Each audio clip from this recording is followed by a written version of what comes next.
Perkenalkan, nama saya Fahmi Gunawan dari kelas A Ilmu Hadis semester 3. Halo, perkenalkan nama saya Dinari Salatu Fauzia dari kelas Ilmu Hadis 3A. Halo, perkenalkan nama saya Diana Putri dari Ilmu Hadis 3A.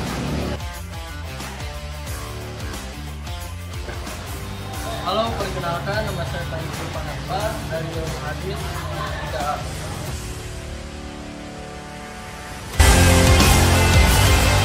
Ini maksudnya gini ya, tuh kan bagus tulisan aku.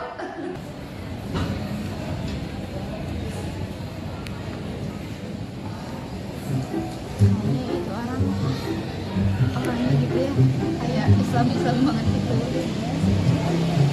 Emang ada ya sih, beda-beda ya, pandangan aku sama kamu kan beda ya, tapi kalau menurut aku sih kayaknya kayak gitu.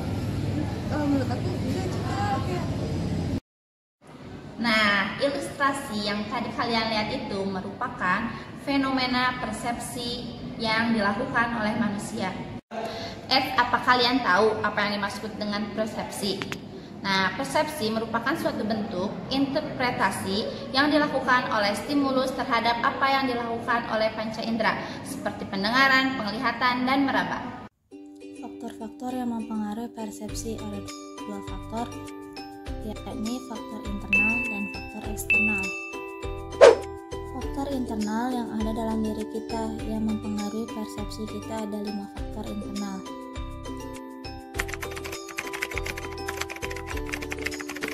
Pertama, faktor fisiologis, berarti fisikly kita. Jadi kemampuan panca indera kita dalam menangkap hal yang akan kita persepsi. Misalnya, mata kita minus atau tidak. Ketika mata kita minus dan kita tidak memakai kacamata, kita cenderung lemah untuk mempersepsi suatu hal atau sebuah fenomena. Yang kedua, perhatian. Jadi, perhatian setiap orang berbeda-beda. Dipengaruhi seperti misalnya hobi, latar belakang, budaya, agama, pendidikan. Misalnya, mungkin satu hal dianggap menarik oleh si A, tapi si B belum tentu menganggap hal itu menarik. Akhirnya si A yang menganggap satu hal itu menarik, dia akan melihatnya secara intens dengan segenap panca indera yang dia punya. Dia akan memaknai itu secara saksama, mempersepsikan itu jauh lebih banyak daripada si B yang tidak memiliki minat di situ. Dia hanya melihat sekilas atau menjadi angin lalu. Akhirnya persepsi dia tentang satu hal itu ya cuma sedikit, berbeda halnya dengan orang yang intens memperhatikan. Yang ketiga, kebutuhan.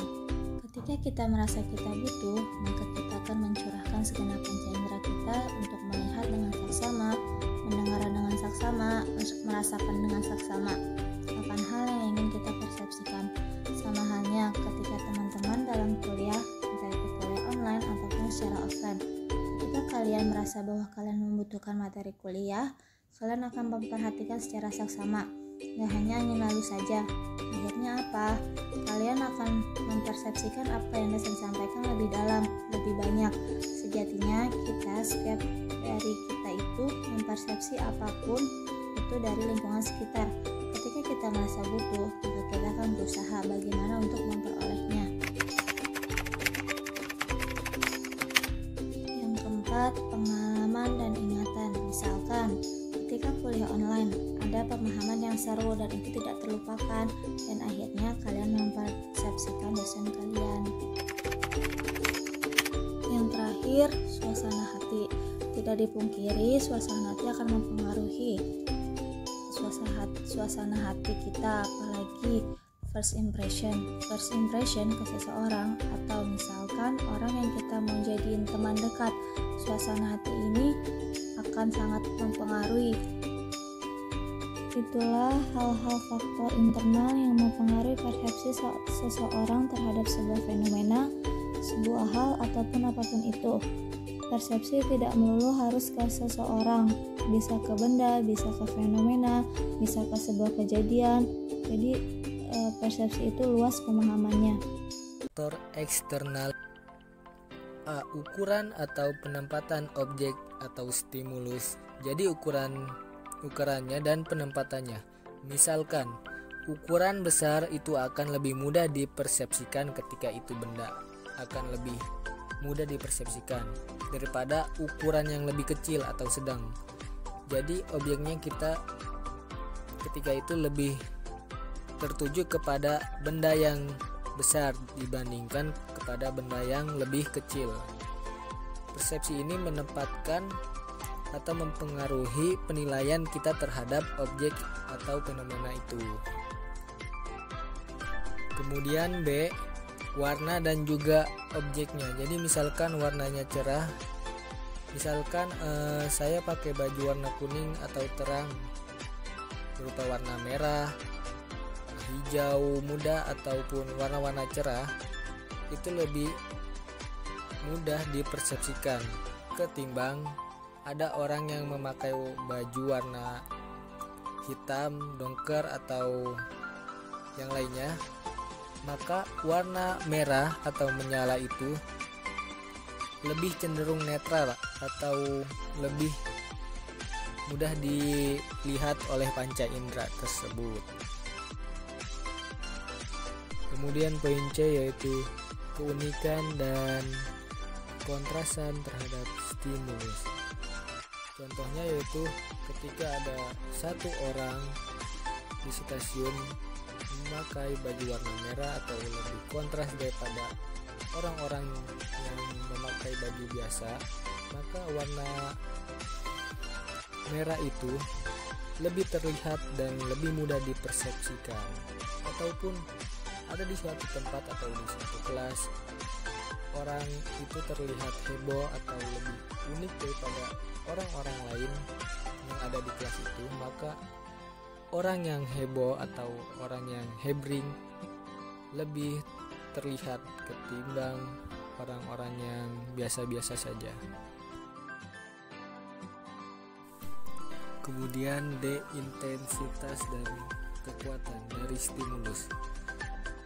Misalnya ketika ada dosen yang lebih mudah mempersepsikan mahasiswa-mahasiswanya yang lebih aktif di kelas atau yang sering hadir di kelas, ataupun ada mahasiswa yang lebih aktif bertanya, maka dosen tersebut akan lebih mudah untuk mempersepsikan hal tersebut ketimbang dosen itu harus mempersepsikan mahasiswa yang tidak pernah hadir di kelas atau yang jarang bertanya, seperti itu.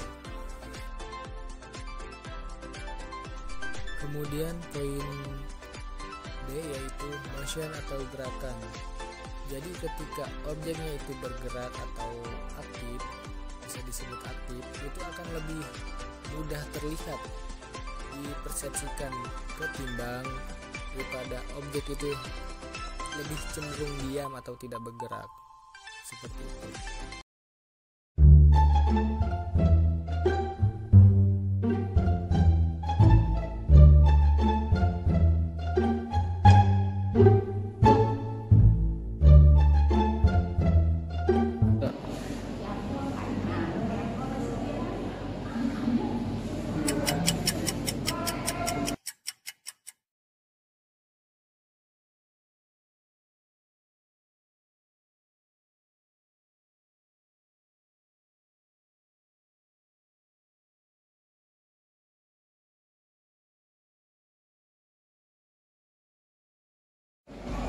Jadi, video beberapa ilustrasi tersebut masuk ke dalam jenis-jenis persepsi seperti mencium, melihat, mendengar, dan merasakan.